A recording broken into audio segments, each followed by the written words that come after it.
अस्सलामुअलैकुम। नॉलेजपीडिया की दिलचस्प पहेलियों की सीरीज़ में खुश आमदीद। पहेली नंबर 1, वो कौन सी जगह है जहां कुंवारे लड़के और लड़कियां नहीं जा सकती?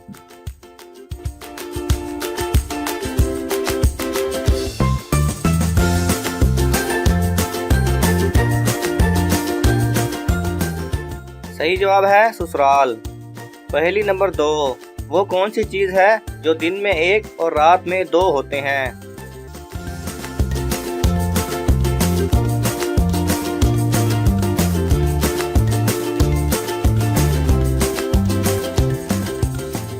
सही जवाब है नुक्ते। पहेली नंबर 3, हमारे जिस्म का वो कौन सा हिस्सा है जिसे हम सिर्फ दाएं हाथ से पकड़ सकते हैं?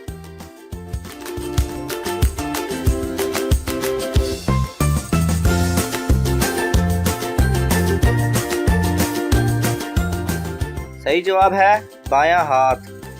पहेली नंबर 4, वो कौन सी चीज़ है जो हमारी आंखों के सामने आ जाए तो हम फिर भी देख सकते हैं?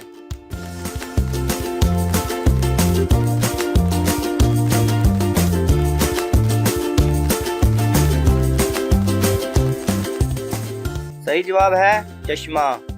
पहेली नंबर 5, आपकी वो कौन सी चीज़ है जिसे आप और आपकी बीवी से ज़्यादा दूसरे लोग इस्तेमाल करते हैं?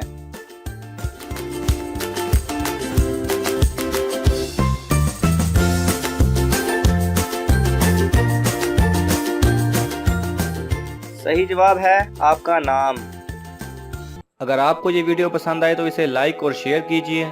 किसी भी किस्म के सवाल और इजहार राय की खातिर कमेंट्स कीजिए और मज़ीद ऐसे दिलचस्प वीडियोस देखने के लिए हमारे चैनल को सब्सक्राइब करें और साथ में बने बेल आइकन पर लाजमी क्लिक करें।